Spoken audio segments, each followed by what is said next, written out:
जो दो लोग जेल गए हैं, फरत और फरमान, जो फाइक एनक्लेव में रहने वाले हैं। फरत और फरमान का बहुत महत्वपूर्ण रोल था अगले दिन सुबह वीडियो को सर्कुलेट करने में। जो सुबह 10 बजे एक वीडियो सर्कुलेट की गई कि किसी भी प्रकार का कोई कार्यक्रम वापस नहीं किया गया है और पूर्व निर्धारित तरीके से कार्यक्रम होगा, इस वीडियो को बनाने में और उसको सर्कुलेट करने में और लोगों को फोन कर करके व्हाट्सएप के माध्यम से ये अवगत कराने में कि भाई आपको इकट्ठा होना है। इसमें जो फरत नाम का व्यक्ति है जो जेल गया है, फाइक एनक्लेव का रहने वाला, और उसका लड़का फरमान, इन दोनों लोगों की बहुत महत्वपूर्ण भूमिका थी। ये ऑलरेडी जेल जा चुके हैं। ये बात भी इससे पूछताछ में हम लोगों के प्रकाश में आई है। जो और अभियुक्त पकड़े गए हैं उनसे प्रकाश में आई है और ये उनसे तस्दीक भी हुआ है।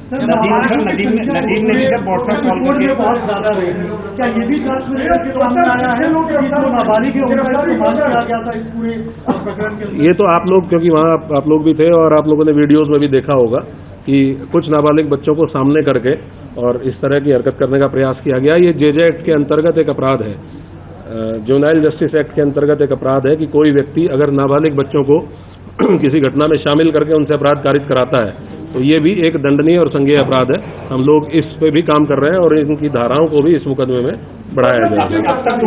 टोटल अब तक हम लोगों ने इस पूरे प्रकरण में 55 लोगों की गिरफ्तारी इंश्योर की है और हमारी टीमें लगातार दबिश में है। बहुत जल्दी और भी लोग गिरफ्तारी और लोगों की भी गिरफ्तारी सुनिश्चित की जाएगी। नदीम व्हाट्सएप कॉलिंग के जरिए लोगों को कितनी व्हाट्सएप कॉलिंग नदीम के फोन से मिली है और मौलाना के फोन से मिली है? लगातार सभी लोग आपस में व्हाट्सएप कॉल के माध्यम से संपर्क में थे। संख्या तो यहाँ नहीं बताई जा सकती, लेकिन लगातार पूरी रात लगभग 3 साढ़े 3 बजे तक सभी लोग व्हाट्सएप से एक दूसरे के संपर्क में थे और उसमें ये कंफ्यूजन फैलाए जाने की कोशिश की जा रही थी कि कुछ लोगों को अपील भेजी गई, फिर उन लोगों को ये बताया गया कि अपील फर्जी है। तो ये कंफ्यूजन बेसिकली पब्लिक में क्रिएट करने की कोशिश की गई कि जो अपील जारी की गई थी वो जेन्युइन नहीं है, जबकि वो अपील इन्हीं के द्वारा साइन करके पुलिस प्रशासन को दी गई।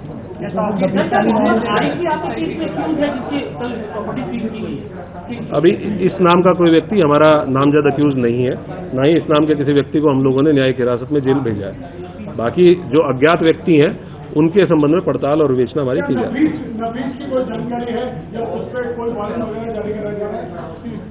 नफीस, जो डॉक्टर नफीस है, उसका रोल इस पूरी घटना में, इस विवेचना में, पूछताछ में भी सामने आया है।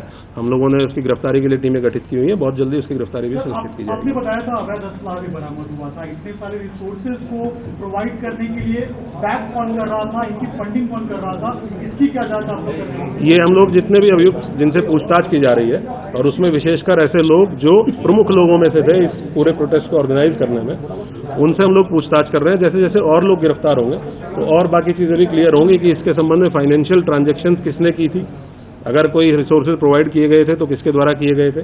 और जैसे फरत नाम का व्यक्ति है, इसने काफी इसमें अग्रणी रोल पीछे रहते हुए प्ले किया कि जिसने वहां पे शरण भी दी ऐसे लोगों को जो इस घटना की प्लानिंग में शामिल थे, और उसके साथ साथ वीडियो को प्रसारित करने में भी, वीडियो को, एक तो लोगों को वीडियो बनाना अपने मोबाइल से, उस वीडियो को लोगों को भेजना और उन लोगों को फोन करके ये भी कहना कि आप इस वीडियो को जगह जगह प्रसारित करें। तो ये भी कल गिरफ्तार होकर चलिए।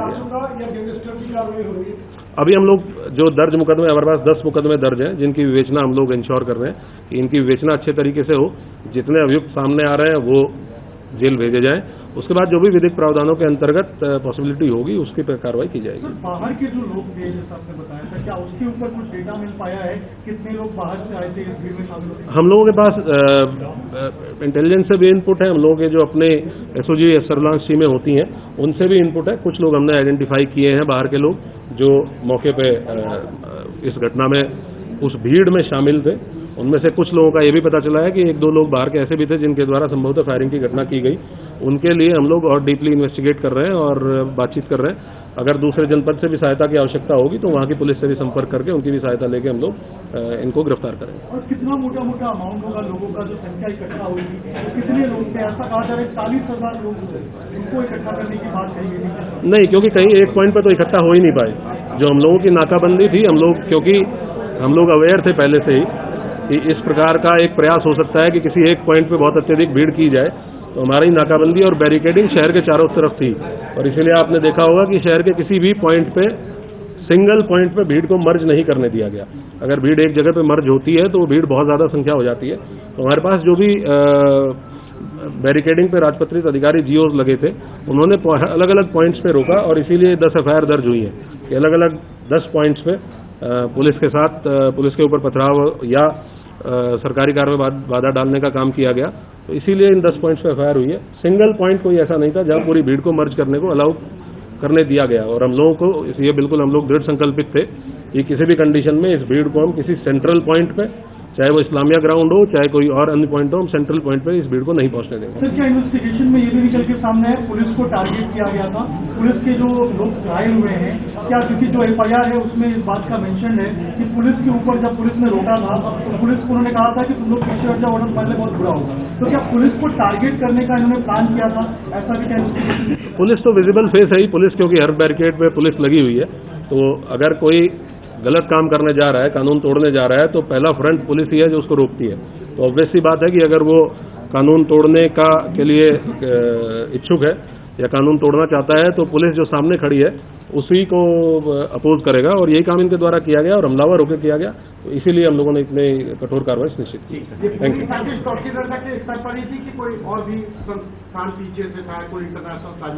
जैसे मैंने आपको बताया कि एक ऑर्गेनाइजेशन के द्वारा एक कॉल दी गई थी, आईएमसी नाम के ऑर्गेनाइजेशन के द्वारा। जो कुछ लोग गिरफ्तार हुए हैं उसके पदाधिकारी हैं, कुछ और लोग हैं जिनकी गिरफ्तारी शेष है। हम लोग सभी को अकाउंट 4 करेंगे, और जो भी लोग इसमें शामिल थे, अगर कोई अन्य तथ्य प्रकाश में आएगा तो मैं आपके साथ शेयर करूंगा। पार्षद भी गिरफ्तार हुआ है? हाँ, एक अनीश सकलैनी पार्षद गिरफ्तार हुआ है। वो भी इनकी पार्टी का एक प्रमुख चेहरा था, अहम चेहरा था, और उसके द्वारा भी वो हम लोगों ने शेयर भी किया है कि उसके द्वारा भी रात के टाइम एक पर्ची सर्कुलेट की गई जिसमें लोगों से आह्वान किया गया कि अधिक से अधिक संख्या में इस्लामिया ग्राउंड पे पहुंचे। ये तो हम लोग इन्वेस्टिगेट करेंगे और इन्वेस्टिगेशन में जो भी आएगा आपके साथ शेयर करेंगे। टोटल आज 29 लोग हैं, 28 लोग टोटल गिरफ्तार किए गए। इसमें 15 है ना कोतवाली में, तो 14 एक 14 एक 15 है, बराबरी टोटल 29 लिखा हुआ है। नहीं, कुछ अभियुक्त ऐसे हैं जो दोनों मुकदमों में कॉमन है, तो हो सकता है इस वजह से प्रेस नोट में, क्योंकि दोनों अलग अलग थानों के प्रेस नोट में, तो ये हो सकता है कि दोनों के प्रेस नोट में आ गए। टोटल 55 अभियुक्त गिरफ्तार किए गए। 28 टोटल 55 अभियुक्त गिरफ्तार हुए हैं। आज से पहले तक 27 और 28 अभियुक्त टोटल 55।